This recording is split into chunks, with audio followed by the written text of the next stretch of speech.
నమస్కారం దుర్గా కుమార్ గారు. నమస్కారం సుధాకర్ గారు, మన వీక్షకులు కూడా నా నమస్కారం.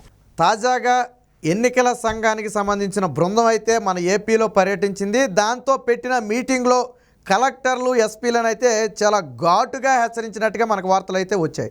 సో అసలు ఎన్నికల సంఘం ఏ నేపథ్యంలో హెచ్చరించింది, రాష్ట్రంలో ప్రస్తుతం పరిస్థితి ఎలా ఉందంటారు? మీ పిల్లలు ఇంటర్మీడియట్ మరియు ఎంసెట్ చదువుతూ సబ్జెక్ట్స్ లో కన్ఫ్యూజ్ అవుతున్నారా? కాన్ఫిడెన్స్ లెవెల్ తక్కువగా ఉందా?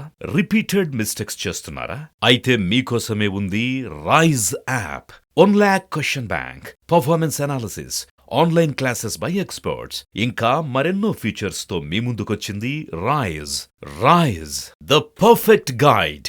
డిస్క్రిప్షన్ లో ఉన్న లింకును ఉపయోగించి సబ్స్క్రైబ్ అవ్వండి. మంచి ప్రశ్న సుధాకర్ గారు. ఇప్పుడు ఆంధ్రప్రదేశ్ అంత ఫిర్యాదులు వస్తున్న రాష్ట్రం. దేశంలో ఎక్కడి నుంచి కూడా ఎన్నికల నిర్వహణ మీద ఫిర్యాదులు ఇంత రావట్లేదు. ఇది హయ్యెస్ట్. అంటే మిగిలిన సాట 10ల్లో వస్తే ఇక్కడ వేలల్లో వస్తున్నాయి, కొన్నిసార్లు వేలలో వస్తే ఇక్కడ లక్షల్లో వస్తున్నాయి. అంటే ఇక్కడ ఐఏఎస్ ఐపీఎస్ అధికారుల పనితీరు ఎంత దిగజారిపోయింది అనేది కేంద్ర ఎన్నికల సంఘం పేరున తప్పుపట్టింది. Chief election commission Rajiv Kumar garu కూడా ఆయన ప్రత్యేకంగా వచ్చారు. అంటే ఆయన ఇంకొక మాట కూడా చెప్పాడు, ఇక్కడ జరుగుతున్న ప్రతి పరిణామం మాకు తెలుసు, అందువల్లే మళ్ళీ కూడా వచ్చాము, ఇంత బిజీ టైంలో కూడా దాన్ని మీరు అర్థం చేసుకోండి. ఇట్లాంటి రాష్ట్రం మాకు ఇంకెక్కడా లేదా, ఆంధ్రప్రదేశ్ లాంటిది. దేశంలో ఇతర రాష్ట్రాల్లో ఎక్కడ ఇట్లాంటి ఫిర్యాదులు తర్వాత మేము చెప్పిన తర్వాత సరి చేసుకోపోవటం అనేది లేదు. ఇప్పటికి చెప్పినా కూడా మీరు ఏమాత్రం కూడా సరి చేసుకోవట్లేదు. ఒక్కొక్క నియోజకవర్గంలో ఫామ్ నెంబర్ 7 33,000 35,000 వస్తున్నాయి. అంటే ఎంత దొంగ ఓట్లు జారుతున్నాయి, లేకపోతే జినియన్ ఓట్లు ఎన్ని పీకేస్తున్నారు అనేది మాకు అర్థమైపోయింది. అన్ని ఉదాహరణలతో సహా మేము మీకు పంపించాము. అయినా కూడా మీరు ఏ మాత్రం కూడా స్పందించట్లేదు. గతంలో వ్యవహరించినట్టే వ్యవహరిస్తున్నారు. ఇది ఇంకా నోటిఫికేషన్ రాలేదు కాబట్టి మేము ఇంకా ఓరల్గా చెప్తున్నాము. ఒక్కసారి కనుక నోటిఫికేషన్ వచ్చిన తర్వాత మాత్రం మీ ప్రవర్తన కనుక ఏ మాత్రం లోపభూయిష్టంగా ఉంటే పరిణామాలు చాలా తీవ్రంగా ఉంటాయి. ఎందుకంటే వాళ్ళంతా ఐఏఎస్ ఐపీఎస్ ఆఫీసర్లు అండి. వీళ్ళ సర్వీస్ రికార్డ్ అంతా కూడా కేంద్రం దగ్గర ఉంటుంది. ఇప్పుడు కేంద్ర ఎన్నికల సంఘం తీసుకునే చర్యలు ఎన్నికల సమయంలో అవన్నీ కూడా రికార్డ్ అవుతాయి. వీళ్ళ కెరీర్ పరంగా కూడా చాలా పెద్ద రిఫ్లెక్షను. ఒక్కోసారి సస్పెండ్ అయ్యే అవకాశం కూడా ఉంటుంది. చాలా సుదీర్ఘకాలం. మొన్న ఒక 2 గంటల ముందుగా వెళ్ళి తెలంగాణ చీఫ్ మినిస్టర్ రేవంత్ రెడ్డి గారికి పుష్పగుచ్చం ఇస్తే తెలంగాణ పోలీస్ చీఫ్ ఆయన్ని సస్పెండ్ చేశారు. అసలు అది చాలా చిన్న విషయం. అయినా కూడా కేంద్ర ఎన్నికల సంఘం పరిధిలో ఉన్నప్పుడు ప్రతిదీ కూడా వాళ్ళు తీవ్రంగానే తీసుకుంటారు.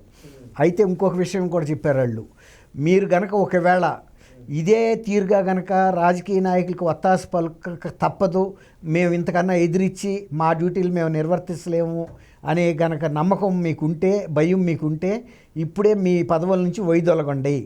అది మీకు సేఫ్, ఎన్నికల కేంద్రానికి కూడా సేఫ్, కేంద్ర ఎన్నికల సంఘానికి. ఎందుకంటే ఎన్నికలు జరిగేటప్పుడు లోపభూయిష్టంగా జరిగిందంటే మాత్రం ఇది చాలా తీవ్రంగా. ఎందుకంటే ఆల్రెడీ ఇది గౌరవ సుప్రీంకోర్టు పరిధిలో కూడా వెళ్ళిందండి. వాళ్ళ దృష్టిలో కూడా ఉంది. అన్ని ఉదాహరణలతో సహా ఫైల్ అయినాయి అక్కడ పిటిషన్స్. అందువల్ల కేంద్ర ఎన్నికల సంఘానికి కూడా సూచనప్రాయంగా గౌరవ సుప్రీంకోర్టు సూచన ఇచ్చింది. అందువల్ల ఇక్కడ ఆంధ్రప్రదేశ్ ఎన్నికల్లో ఏ చిన్న అవకతవక జరిగినా కూడా అధికారులు బలైపోతారు. అంతే, ఇక మామూలుగా ఉండదు పరిస్థితి. అంత వార్నింగ్ ఆయన వచ్చి పేర్లతో విజయవాడ కమిషనర్, తిరుపతి కమిషనర్ మీద వెంకటరమణారెడ్డి కలెక్టర్, ఆ గతంలో ఒక బై ఎలక్షన్ ఎంత లోపభూయిష్టంగా జరిగిందనేది నేషనల్ లెవెల్లో మీడియాలో చూపించారు. ఇతర స్టేట్ల నుంచి టూరిస్ట్ బస్సులు వేసుకొచ్చి కళ్యాణ మండపాల్లో ఉండి వాళ్ళకి ఈ భాష రాదు, అసలు ఇక్కడ మాకు అక్కడి నుంచి ఫలానా సాటి నుంచి తీసుకొచ్చారు, మాకు ఇంతంత డబ్బులు ఇచ్చారు, ఓటర్ స్లిప్ ఇచ్చారు, మీరు వెళ్ళి వేయమన్నారు కాబట్టి మేము క్యూలో నుంచున్నాం, వేసి వచ్చామని కూడా చెప్పారు. వేసి వచ్చిన వాళ్ళు వేయటానికి వెళ్ళేవాళ్ళు మాకు తెలియదు ఇక్కడ ఎవరో పోటీ చేస్తున్నారో, మాకు అసలు ఏం తెలదు, మాది ఇక్కడ ప్రాంతమే కాదు, మేము తమిళనాడు నుంచి వచ్చాము, కర్ణాటక నుంచి వచ్చాము అని చెప్పారు. ఇవన్నీ రికార్డ్ అయినాయి. అట్లాంటి పరిస్థితుల్లో ఇవాళ కేంద్ర ఎన్నికల సంఘం అసలు యాక్చువల్గా అది ఒక రొటీన్ మీటింగ్ అయిపోయిందండి. ఇది సెకండ్ రౌండ్ వచ్చారు వాళ్ళు. ఏ స్టేట్కి కూడా సెకండ్ రౌండ్ వెళ్ళటం అనేది ఉండదండి కేంద్ర ఎన్నికల సంఘం. ఇక్కడ కన్సర్న్డ్ ఎస్పీలకి కలెక్టర్లకి కనుక ఆ బాధ్యతలు అప్పచెప్పేసిన తర్వాత ఇక ప్రతిదీ కూడా ఏదైనా కరస్పాండెన్స్ చేస్తారే తప్ప రెండోసారి విజిట్కి వచ్చారు. ఇది ఇది అసాధారణమైన విజిట్. ఎందుకంటే ఇక్కడ ఏం జరుగుతుందనేది మాకు పూర్తి అవగాహన ఉంది. ఏ అధికారి ఏంటో కూడా మాకు తెలుసు. అంత స్పష్టంగా చెప్పారు. విజయవాడ పోలీస్ కమిషనర్ క్రాంతి రాణా ఆయన పేరు ప్రస్తావించారు. తిరుపతి కమిషనర్ పేరు ప్రస్తావించారు. అట్లా కాకినాడ, బాపట్ల, తర్వాత విజయవాడ చెప్పాను కదండి, అట్లాగే ఐ థింక్ గుంటూరు, ముగ్గురు కలెక్టర్ల పేర్లు, ఎస్పీల పేర్లు కూడా చెప్పారు. మీరందరూ కూడా జాగ్రత్తగా ఉండాలి. మిగిలిన వాళ్ళంతా బాగున్నారని మేము చెప్పట్లేదు. మీ మీద కూడా ఫిర్యాదులు ఉన్నాయి, కాకపోతే వీళ్ళ మీద ఇంకా తీవ్రమైన ఫిర్యాదులు ఉన్నాయి. వీళ్ళు కుమ్మక్కయ్యి అధికార పార్టీ కొమ్ము కాస్తున్నారని. మీరు ఎవరి కొమ్ము కాయక్కర్లేదు. కేంద్ర ప్రభుత్వ ఆదేశాలని, కేంద్ర ఎన్నికల సంఘాల ఆదేశాలు మాత్రమే మీరు పాటించాలి. ఇంకా ఎవరితోనూ మీకు సంబంధం లేదు. ఈ గనక ఫెయిల్ అయ్యారో మీ డ్యూటీస్లో, దానికి ఆ తర్వాత మమ్మల్ని అనుకుని లాభం లేదు. చర్యలు అనేది ఇక అది కేంద్ర ఎన్నికల సంఘం దృష్టి ప్లస్ కేంద్ర మానవ వనరుల శాఖ కలిసి తీసుకునే నిర్ణయాలండి. ఎందువల్లంటే ఇవి ఆంధ్రప్రదేశ్ లాంటి ఒక్క రాష్ట్రంలో కనుక ఎన్నికలు సజావుగా జరగకపోతే కేంద్ర ఎన్నికల సంఘానికి మిగిలిన దేశం అంతా చేసినా కూడా తల వంపే. అన్ని సాట్ల కూడా బాగా జరగాలి. మొన్న తిరుపతి లాంటి ఉప ఎన్నికలాగా జరిగితే కనుక కేంద్ర ఎన్నికల సంఘం అనేది నవ్వుల పాలవుద్ది, అసలు ఉందా లేదా అని. అందువల్ల కేంద్ర ఎన్నికల సంఘం ఇదివరకు ఆయన తమిళనాడు CEO గారు ఉండేవాడు గత కేంద్ర ఎన్నికల సంఘం పెద్ద ఆయన, ఆ స్థాయిలో వీళ్ళు పట్టుదలగా తీసుకున్నారు. ఇప్పుడు ఆ గతంలో ఇంత సీరియస్నెస్ ఎప్పుడు చూపించలా. దీంతో అధికారులకు కూడా ఏమనుకుంటున్నారంటే కేంద్ర ఎన్నికల సంఘానికి మనం ఏం బాధ్యులం కాదు, ముఖ్యమంత్రి గారు కనుక ఏ స్టేట్కి ఆ స్టేట్ ప్లీజ్ చేసుకుంటే మనకు కావాల్సిన పోస్టింగ్స్ వస్తాయి, మనకు కావాల్సిన ట్రాన్స్ఫర్లు వస్తాయి, మన సేఫ్గా చూసుకుంటారు అనే ఒక భ్రమలో ఉన్నారండి. మొన్న కొంత భ్రమలు వీడిని విజయవాడ వచ్చి మీటింగ్ పెట్టి విపరీతమైన సమీక్ష చేశారు. అంటే పాయింట్ టు పాయింట్ వాళ్ళు అన్నీ అక్కడి నుంచి నోట్ చేసుకొచ్చారు. వాళ్ళకి అందిన రిప్రజెంటేషన్స్ ఉన్నాయి కదండి, అవి కలిసినాయి. వాళ్ళు ఏం వేగ్గా చెప్పలేదు. ఎన్ని ఓట్లు ఉన్నాయి ఆ నంబర్లతో సహా వాళ్ళు పిన్ చేసి ఇచ్చేశారు. అవన్నీ కూడా నంబర్స్తో సహా ఉండేటప్పటికి ఖచ్చితంగా అర్థమైంది వీళ్ళు అధికారులు పట్టించుకోవట్లేదు. ఏముందలే ప్రతిపక్ష నాయకులు హైకోర్టుకి వెళ్తారు, సుప్రీంకోర్టుకి వెళ్తారు, లేకపోతే కేంద్ర ఎన్నికల సంఘానికి వెళ్ళినప్పుడు కూడా ఇట్లా కేంద్ర ఎన్నికల సంఘం కదిలి వచ్చి క్యాంపు మొత్తం సీనియర్ ఆఫీసర్స్ మొత్తం వచ్చారండి. ఒకళ్ళు కాదు, ఇద్దరు కాదు, మొత్తం బాధ్యులైన వాళ్ళంతా వచ్చి వీళ్ళ ఇక్కడ ప్రొసీడింగ్స్ అన్నింటినీ కూడా నోట్ చేసుకుని వెళ్ళారు.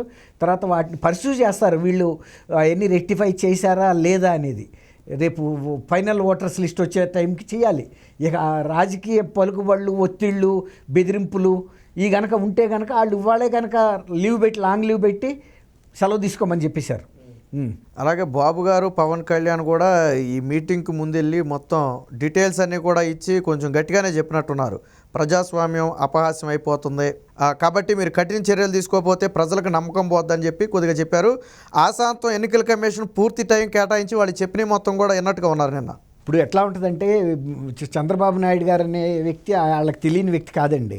చంద్రబాబు గారు ఒక జాతీయ స్థాయిలో ఉన్న వ్యక్తి కాబట్టి వాళ్ళు చెప్పిన రిప్రజెంటేషను ఆల్రెడీ వాళ్ళ దగ్గర ప్రతిపక్ష నాయకులు ఇచ్చిన రిప్రజెంటేషన్స్ వీళ్ళు చెప్పిన పాయింట్ కూడా ఇంచుమించుగా ఒకటే ఉంది.